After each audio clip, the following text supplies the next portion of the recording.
At 8:14 on a freezing Colorado morning, Hannah Brooks stood alone on the platform of a dying train station, watching blood drip onto the snow. For 3 years, she had inspected the same signal box before the 8:15 commuter line passed through the mountains. Same gloves, same thermos, same steel-toed boots crunching across the frozen platform, same quiet ritual before the rest of the world woke up. But this morning, the station was not empty. 3 men stood near the ticket booth with weapons beneath their coats. One of them had already forced the old station attendant to his knees. Another was cutting the security cameras with a calmness that made Hannah's stomach turn cold. She backed toward the signal room, one hand tightening around her radio. Then the loudspeaker crackled. A man's voice came through the static, low and controlled. "Do not run, Hannah." She froze. He knew her name.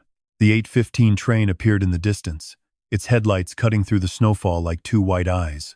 The armed men turned toward her. Before Hannah could scream, the mountain road above the station filled with black SUVs. One after another, they came through the snow like a funeral procession. Doors opened. Men in black coats stepped out with guns drawn. Not frantic, not afraid, organized, silent, terrifying. And then he appeared. Dante Moretti. Hannah did not know his name yet, but she felt the entire platform change when he stepped onto it.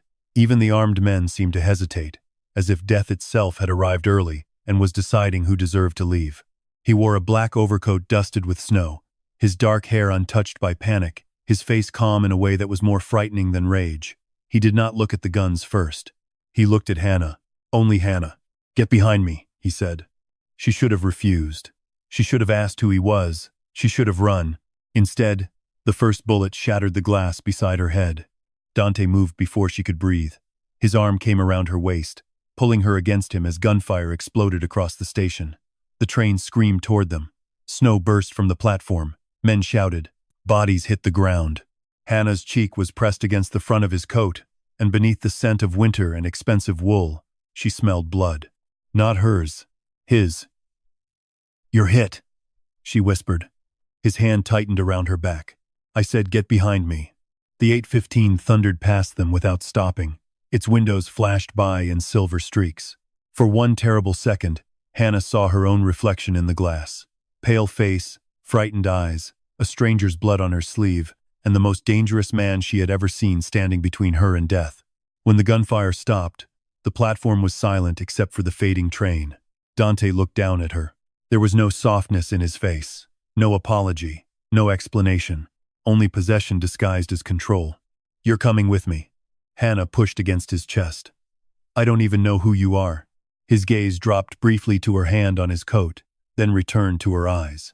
"Yes," he said quietly. "That is the only reason you're still alive." By noon, every local news station was reporting that a private security incident had shut down the old Silver Ridge train station. By evening, the station had been sold.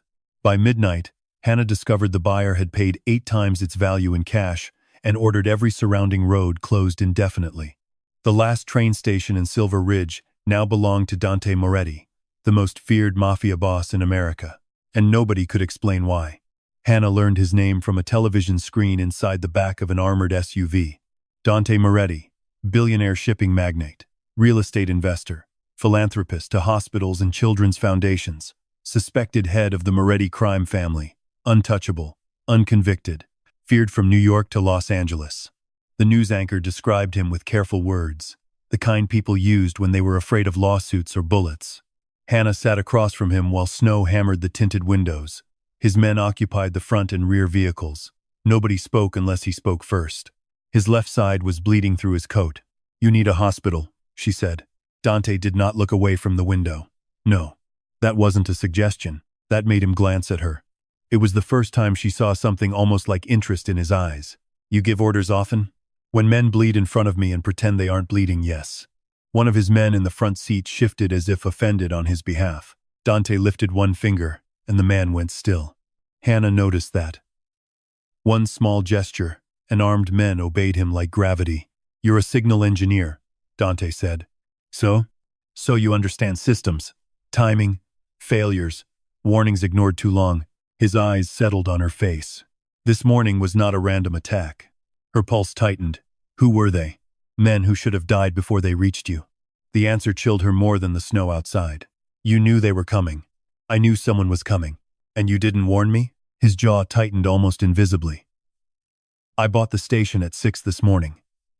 The transfer cleared at 7:42. My men arrived at 8:13. I was late by 1 minute. Hannah stared at him. He said it like a confession. Not because people had died. Because she had almost been touched. The SUV entered a private tunnel beneath a luxury hotel in Denver. No lobby, no cameras, no witnesses. Hannah was escorted through a concrete corridor into a private elevator that required 3 separate security scans. Dante remained beside her, one hand pressed to his wound, his expression unreadable. At the penthouse level, the doors opened into a world Hannah had only seen in magazines. Dark marble floors, floor-to-ceiling windows, snow-covered city lights below, a fireplace burning behind black glass. Men moved silently through the rooms with weapons under tailored jackets. A doctor was already waiting. Dante removed his coat. Blood had soaked through his white shirt. Hannah swallowed. The bullet had grazed him. Maybe worse. He had stood in front of her, like the wound meant nothing. The doctor stepped forward. Dante said, "Check her first." Hannah snapped, "I'm not injured. Check her first." The doctor looked at Hannah with quiet apology. She crossed her arms. "Does everyone just do whatever you say?" Dante's eyes moved to her. Yes. For some reason that made her angry enough to forget she was afraid. "I don't." The room went still. One of his men actually looked at her like she had just stepped off a building. Dante studied her for a long moment. Snowlight reflected off his face, cutting his features into shadow and silver. Then he said, "You will." The doctor cleaned a cut on Hannah's temple she hadn't noticed. After that, Dante allowed himself to be stitched without anesthesia. He sat in silence while the doctor worked, his eyes never leaving Hannah. She hated that she could feel his attention like heat. She hated even more that when his fingers tightened slightly against the chair from pain, she noticed. "You said someone has been tracking me," she said. Dante's expression closed. "Not here." "Then where?" "Somewhere safer. This penthouse has armed men, bulletproof glass, and an elevator that scans blood vessels. What exactly qualifies as safer?"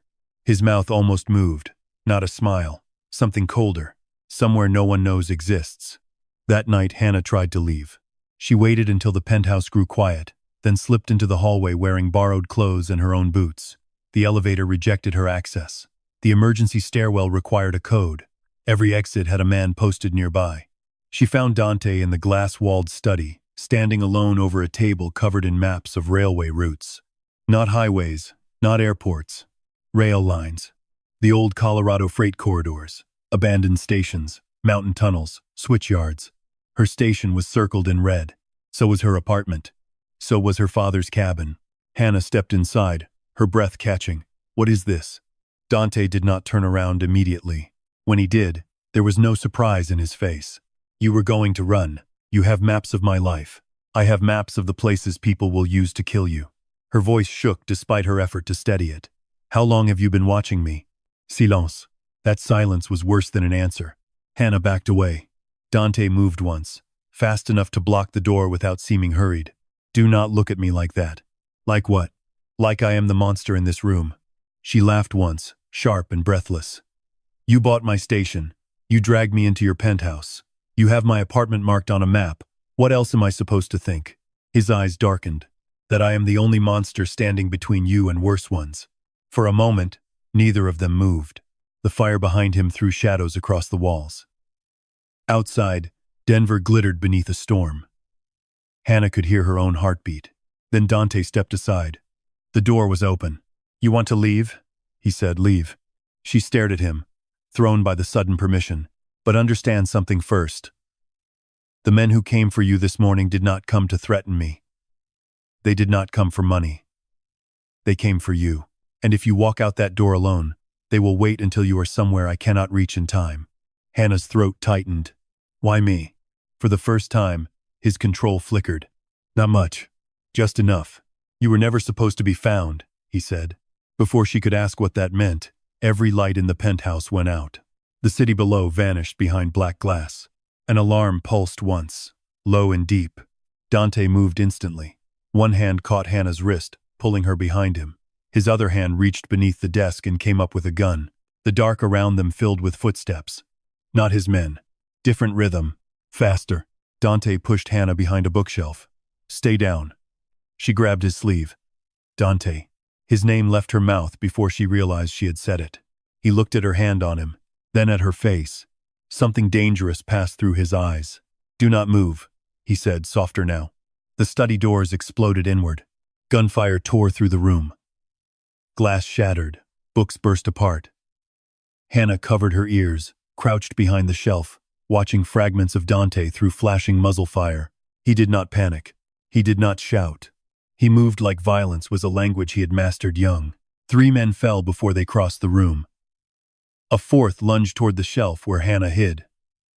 Dante caught him by the throat and drove him into the desk with enough force to crack the wood. The man gasped something in Russian. Dante leaned closer. Hannah could not hear what he said, but she saw the effect. The attacker's face drained of all color. Then another shot rang out from the hall. Dante staggered. Hannah screamed. His men stormed in seconds later, restoring power, clearing rooms, shouting codes. But Hannah saw only Dante standing in the wreckage, blood spreading again across his shirt. This time, when the doctor came, Dante did not tell him to check her first, because Hannah was already in front of him, pressing both hands against his wound. Sit down, she ordered, his eyes lowered to her hands. You're shaking. You were shot. I have been shot before. That does not make it less stupid. A strange stillness settled over him. Around them, his men exchanged uncertain glances. No one spoke to him that way. No one touched him without permission. No one looked terrified for him and angry at him at the same time.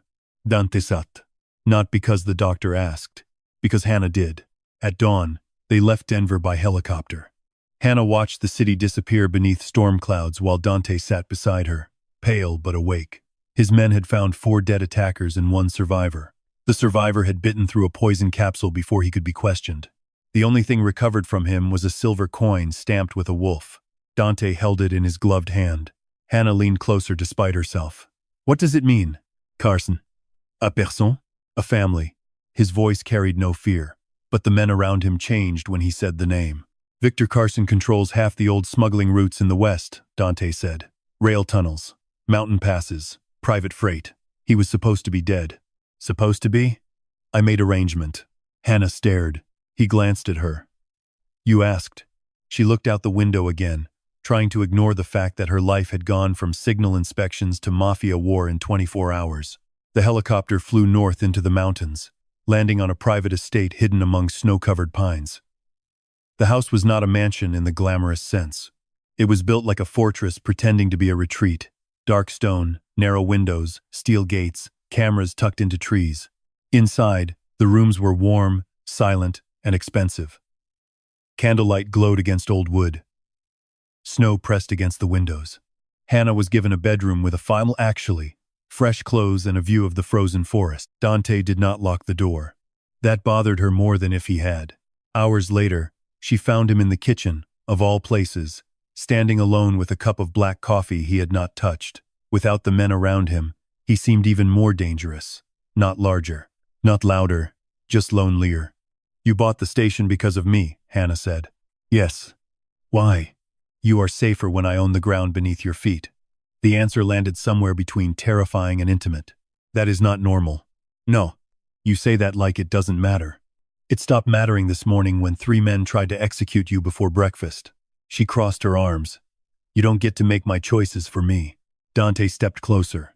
Slowly, not enough to touch her, but enough that the warmth of him disturbed the air between them. I am not trying to own you, Hannah. She looked up at him. Then what are you trying to do? His gaze held hers for a long, dangerous second. Keep the world from taking you from me before I understand why it keeps trying. There it was again. That strange honesty. Not romantic, not soft, more unsettling than either. You don't know me, she whispered. No, he said. But I know the shape of your absence. She did not understand that until later. The first real clue came from her apartment. Dante's men retrieved what they could, after discovering the place had been searched. Not robbed, searched. Every drawer opened, every book removed, every picture frame broken. They brought 1 box to the safe house. Inside were items from Hannah's childhood, her adoption papers, old photos, a silver necklace she never wore, and a railway pocket watch that had belonged to her adoptive father. Dante went still when he saw it. Hannah noticed. What? He reached for the watch, then stopped before touching it. Where did you get this? My father. Not biological. He raised me after my parents died. How did they die? Car accident. That's what I was told. Dante's face changed. Not dramatically, but enough to make the room feel colder.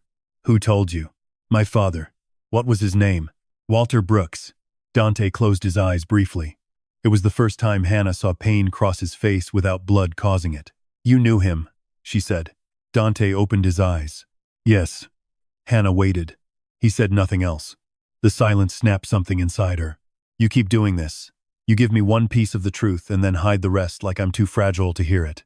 His expression hardened. You are not fragile. Then stop treating me like glass.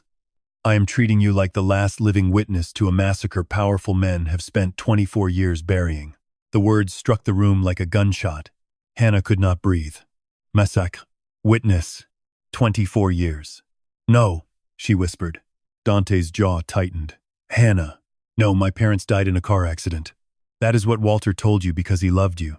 She stepped back. Don't say his name like that. I say his name with respect. You don't get to talk about my father while refusing to tell me the truth. His control broke just enough for his voice to sharpen. Your father carried you out of a burning train yard with a bullet in his side. He lied to every government agency, every mafia family, every police department, and me to keep you hidden. So yes, I get to speak his name. Hannah's eyes filled before she could stop them. Dante saw it and went still. The room was silent except for the fire. He looked like a man who could order cities to kneel, but had no idea what to do with a woman's tears. Hannah turned away quickly, furious at herself. Dante took one step toward her, then stopped. His hand lifted slightly, almost touched her shoulder, then fell. Your biological parents were not ordinary people, he said quietly. Your mother was a federal translator embedded in an investigation.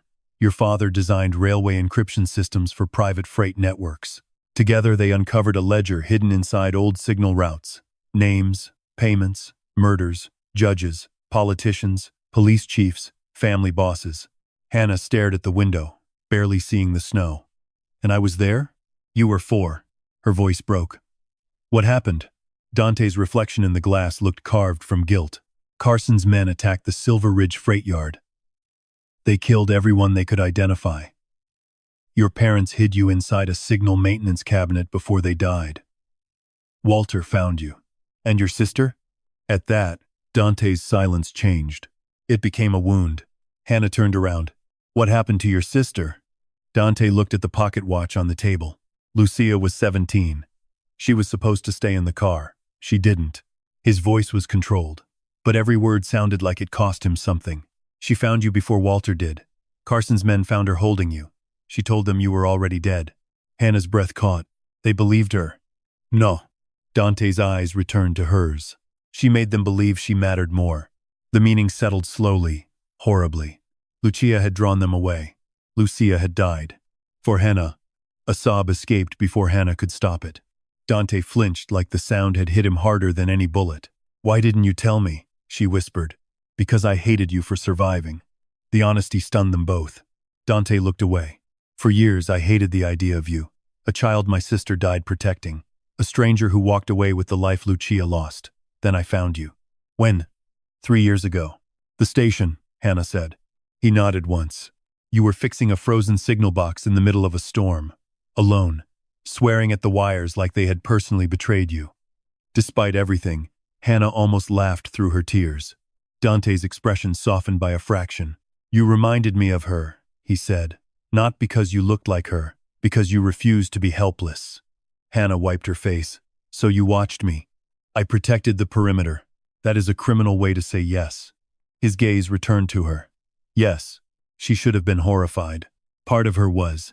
Another part, the part that had felt the bullet pass where her head had been, understood too much. That night, Hannah did not sleep. She sat in the library with Walter's watch in her hand, while snow buried the forest outside. Her life had split into before and after. Before Dante. After Dante. Before the station. After the blood. Before her father was just her father. After he became a man who had built her entire existence from a lie because love required it. Near midnight, She heard voices in the hall. Dante and another man. "We need to move her out of the country," the man said. "No. Boss, Carson has federal access. He knew about the penthouse. He knew about the station. Someone inside our network is feeding him." "I know. She is leverage." "She is not leverage." A pause. Then the man said carefully, "You are thinking like she belongs to you." Silence. Hannah's grip tightened around the watch. Dante's voice came low and deadly. "Choose your next words like they are your last." The man did not speak again. Hannah backed away from the door, heart pounding. She was not naive. She knew what Dante was. She had seen him kill. She had seen men fear him. But fear was no longer simple around him.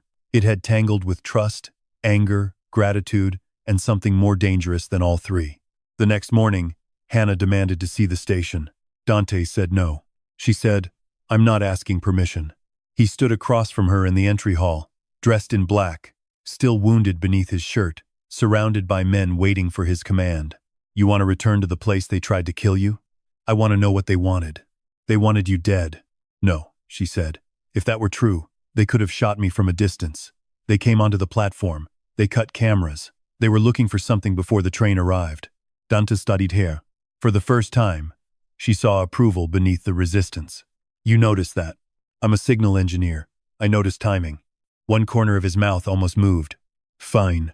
His men reacted before he finished the word. Hannah lifted her chin. "And I'm not riding in the middle car like cargo. You will ride where I put you. I will ride where I can see." His eyes narrowed. The room waited. Then Dante opened the front passenger door of his SUV himself. His men stared as if the earth had cracked open. Hannah got in without thanking him. The station looked different under armed occupation. Black SUVs lined the snowy road. Men stood along the platform. The ticket booth windows were boarded. Bullet marks scarred the old wood. Yellow police tape had been removed, as if law enforcement had never existed there. Hannah stepped onto the platform and felt her body remember the moment she had nearly died. Dante noticed. He did not touch her, but he moved closer, close enough that she felt shielded without being held. "What did you inspect every morning?" he asked. "The signal cabinet, the switch relay, the old clock system. Show me." Inside the signal room, everything smelled of dust, metal, and cold electricity. Hannah opened the wall panel and froze. Someone had removed the old analog timing unit. Not recently. Carefully. Professionally. "This was here yesterday," she said. Dante's gaze sharpened. "What does it do?" "It controls the station clock synchronization. The 8:15 line depends on it for old relay confirmation." "Could something be hidden inside?" Hannah looked at him. Then she knelt and pulled open the lower casing beneath the relay board. Her fingers found scratches in the metal. A false panel. She had inspected this room for years and never noticed. Her pulse thudded. Dante crouched beside her, close enough that his shoulder almost touched hers. "Slowly," he said. She removed the panel.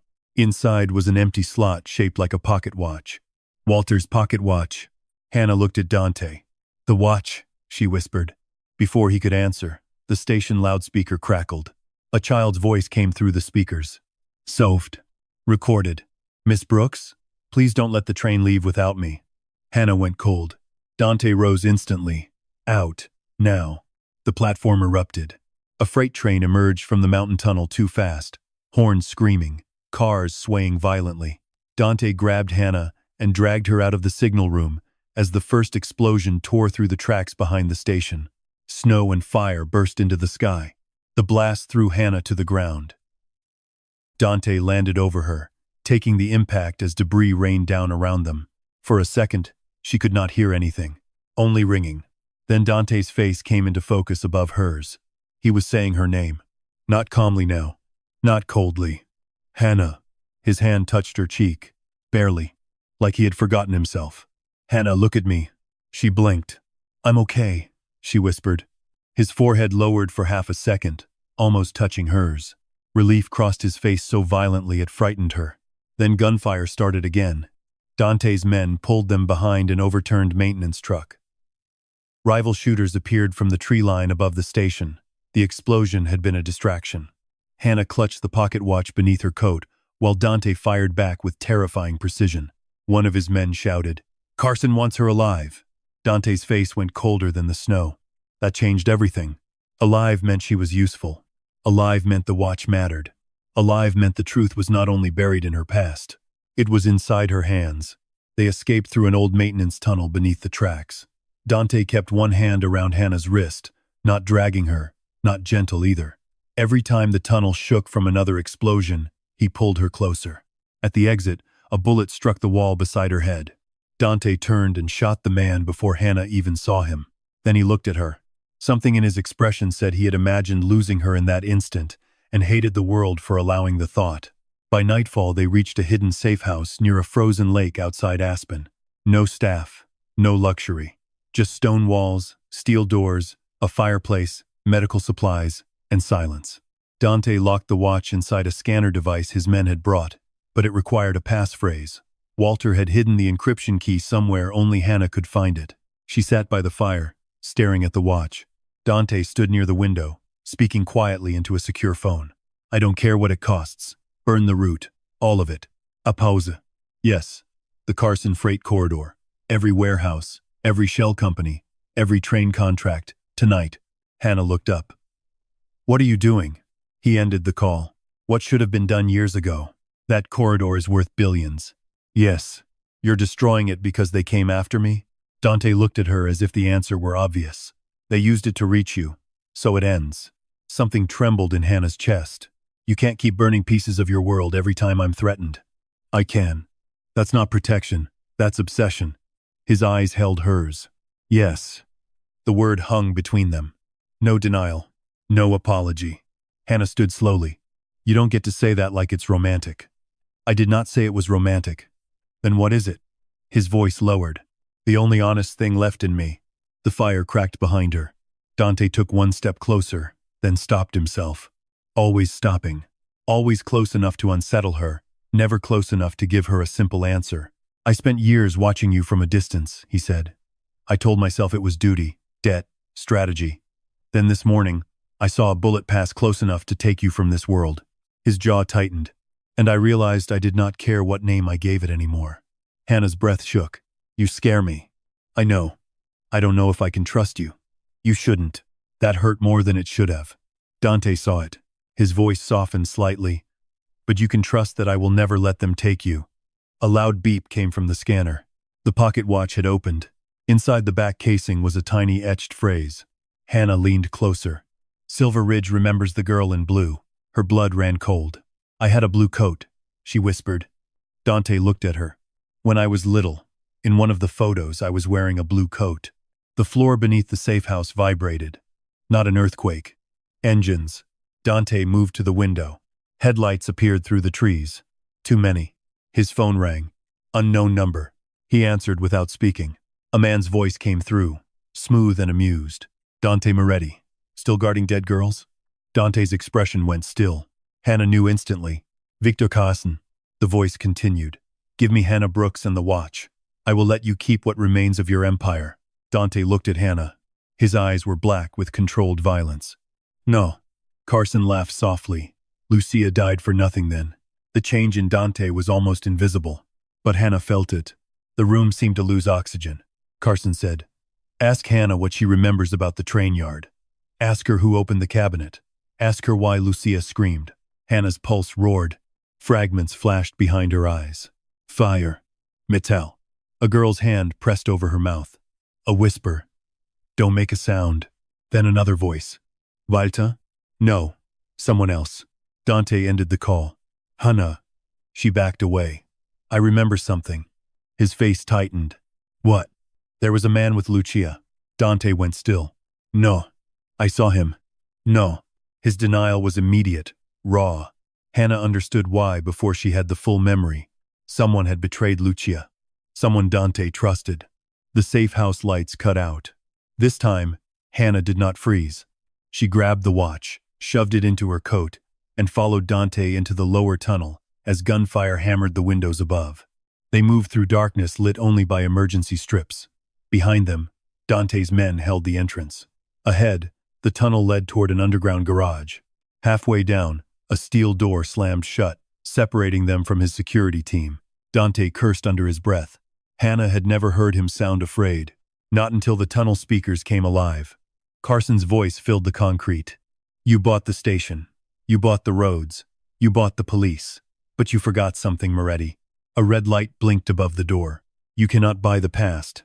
Gas hissed from the vents. Dante grabbed Hannah's hand and ran. They reached the garage as alarms screamed. He shoved her into a black sports car, got behind the wheel, and drove straight through the closing steel gate before it sealed. The car burst into the night, tires sliding across ice, headlights slicing through snow. 3 SUVs pursued them down the mountain. Hannah gripped the door as Dante drove with one hand and fired through the shattered rear window with the other. "This is insane," she gasped. "This is Tuesday." Despite terror clawing at her throat, she almost laughed.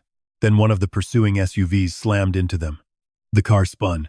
Dante's arm shot across Hannah's chest, holding her in place as they crashed through a guardrail and dropped onto a lower service road. Metal screamed. Glass exploded. Snow swallowed the windshield. For a moment, everything was still.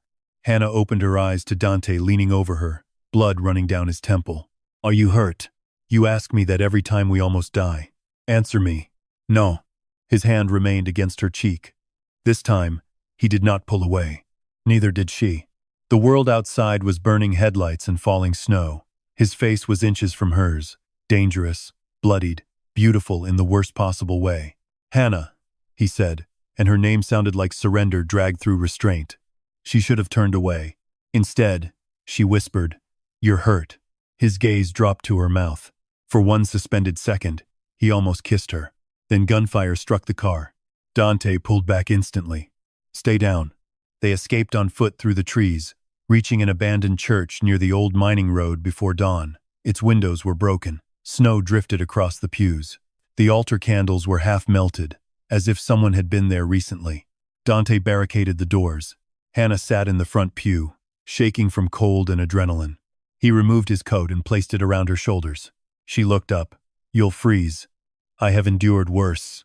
"Stop saying things like that." "Like what?" "Like your pain doesn't matter." His face gave nothing away. Hannah stood and stepped closer. He looked down at her, wary now. Not of danger outside. Of her. "You said you hated me for surviving," she said. His eyes tightened. "I did." "And now?" A long silence. Outside, wind pushed snow through the broken stained glass. Dante's voice was low. "Now I hate every second I was not beside you." The words entered her like warmth and warning at once. Hannah reached up slowly, giving him time to move away. He did not. Her fingers touched the cut at his temple. His breath changed. "Just slightly. You don't know how to be cared for, do you?" she whispered. His eyes stayed on hers. "I know how to survive." "That wasn't my question." For a moment, the feared Mafia Boss of America looked like a man standing before something he did not know how to fight. Then headlights swept across the church windows. Dante pushed Hannah behind the altar. "Promise me something," he said. "What?" "If I tell you to run, you run." "No." His eyes flashed. "Hannah, no. I am tired of men who love me making choices that leave me alone." The words stunned them both. Love. She had not meant to say it. Dante looked at her like the word had entered his chest and found something he thought was dead. Before either could speak, the church doors burst open. Victor Carson entered with 6 armed men and a priest at gunpoint. He was older than Dante, silver-haired, elegant, smiling like cruelty had taught him manners. "Hannah Brooks," he said. "The little girl in blue." Dante stepped in front of her. Carson sighed. "Always the same mistake. Lucia did it. Walter did it. Now, you." Hannah's hand tightened around the pocket watch. Carson noticed. "There it is." Dante raised his gun. Carson smiled wider. "Shoot me, and my men release everything. Your ports, your judges, your hospitals, your precious little charities. You think the world fears you now? Wait until they see how much blood built your throne." Dante did not blink. "I have never hidden what I am." "No," Carson said. "But you hid what your father was." Something shifted. Dante's face hardened, but Hannah saw the impact. Carson turned his attention to her. "Did he tell you his family was innocent? That Lucia was a saint? That Walter saved you from monsters?" He laughed softly. "Walter was one of us." Hannah's blood turned cold. "No. Oh yes. A loyal Moretti engineer. He built the railway encryption system your parents tried to expose. Then guilt made him sentimental." Dante's voice cut through the church. "Enough." Carson, ignore him. Walter did not find you by accident, Hannah. He was sent to kill any survivors. Hannah felt the church tilt. Dante's hand moved slightly, as if he wanted to reach for her but knew she might pull away. Carson whispered. And then he saw you, a child in a blue coat, crying without a sound. So he betrayed us all. Hannah's eyes burned. Walter had been sent to kill her. Walter had chosen to save her. The truth hurt and healed at the same time. Carson extended his hand. The watch. Hannah looked at Dante. His eyes held a message. Trust me. She stepped out from behind him. Dante's entire body went rigid. Hannah. She ignored him and walked toward Carson, holding up the watch. You want it? Carson smiled. Good girl. Hannah stopped halfway down the aisle. I'm not a girl. Then she twisted the watch crown to 8:15. A sharp click echoed through the church. The old bell tower above them began to ring. Carson's smile vanished. Dante moved instantly. The ringing was not a bell. It was a signal. Hidden transmitters built into the old church tower activated, broadcasting the watch's encrypted ledger through every surviving railway relay tied to Silver Ridge. Walter had not hidden the truth in one place. He had hidden it in the entire rail system. Every crime, every payment, every murder, every name. Released. Carson lunged for Hannah. Dante reached him first. The fight was brutal and silent in the way only real violence is. No grand speeches, no mercy. Carson's men opened fire as Dante's backup stormed through the side entrances. Stained glass shattered. Pews splintered. The priest crawled to safety. Hannah ducked behind the altar, clutching the watch to her chest. Then she saw one of Carson's men aim at Dante's back. She did not think. She grabbed a fallen gun and fired. The shot missed his chest but struck his shoulder, throwing off his aim. Dante turned. For one terrible second, his eyes locked on Hannah holding the smoking weapon. Not horrified, not angry, terrified, because she had entered the violence he had tried to keep from touching her. Carson used the distraction to pull a knife and slash Dante across the side. Hannah screamed. Dante caught Carson's wrist, twisted, and drove him to his knees. Carson spat blood and smiled. She will never love what you are. Dante looked at him. No, he said quietly, but she will live. Then the final shot echoed through the church. When it was over, Dante stood in the aisle covered in blood. Some his, some not. Hannah stepped toward him, shaking. He looked at the gun in her hand, then gently took it from her fingers and set it aside. You should not have done that, he said. You would have died. Yes. The simplicity of it broke something in her. She hit his chest with both hands. Not hard, just enough to release the terror. You don't get to say yes like that. You don't get to decide your life is worth less than mine. His hands closed around her wrists, not restraining, holding. I decided that years ago, then undecided. His eyes searched hers. I don't know how. Hannah's tears slipped free. Learn. For a moment, he looked ruined. Then he pulled her into his arms. Not like property, not like leverage, like a man holding the only thing in the world he was afraid to lose. His face buried against her hair. His body shook once, so slightly that only she would have felt it. But she did feel it. The emotional breakdown of a man feared by everyone, hidden inside the ruins of an abandoned church while sirens wailed in the mountains. And Hannah held him back. The fallout lasted weeks. The railway ledger detonated across America like a political earthquake. Judges resigned. Federal agents vanished. Several police departments came under investigation. 2 governors denied involvement badly enough to confirm it. Carson's empire collapsed before his body was even buried. Dante Moretti's name appeared everywhere. Criminal, savior, monster, witness, suspect, victim of inherited blood. He did not defend himself publicly. He only made one statement through his attorney. Hannah Brooks is under my protection. Any man who approaches her with violence will be answered in kind. The media called it a threat. Hannah called him an idiot. You realize that made everything worse, she said, standing in the safe house kitchen 3 weeks later. Dante was seated at the table while she changed the bandage on his side. He had refused 3 nurses, accepted only her hands. It made the message clear. It made me sound like your property. His gaze lifted. You are not my property. Then stop announcing me like a territory dispute. His mouth almost curved. Almost. I will revise the wording next time. There won't be a next time. He studied her face. You plan to leave. The words were calm, but she heard the wound beneath them. Hannah taped the bandage down carefully. I plan to go back to my life. The station is destroyed. The station can be rebuilt. It is not safe. I am tired of safe houses. It is not safe, he repeated harder now. She looked at him, and I am tired of being protected so completely that I disappear. That silenced him. For all his power, Dante still looked least certain when she spoke the truth gently. I don't want to be hidden, Hannah said. Not by Carson, not by Walter's lies, not by you. His jaw worked. You think I want to hide you? I think you want to keep me where nothing can touch me. Yes, that includes life, Dante. He looked away. The silence stretched. Then he said, when Lucia died, I made myself into something no one could take from. No softness, no hesitation, no attachments that could be used against me. Then I found you at that station. His voice lowered. And every morning at 8:15 you proved life could keep happening in the exact place mine stopped. Hannah's throat tightened. You never came inside. No. Why? Because if you looked at me with fear, I would deserve it. If you looked at me with kindness, I would not survive it. She touched his face before she could stop herself. Dante went still. So still. This time, he did not pull away. Hannah leaned closer. You survived worse. His eyes dropped to her mouth. No, he whispered. I didn't. Their first kiss was not soft at first. It was restrained for one breath, then years of silence broke open. Dante kissed her like a man who had spent too long standing outside warmth, convinced he had no right to enter. His hand rose to her jaw, careful despite the force of his need. Hannah felt the control in him fighting the hunger, felt the danger and devotion braided together.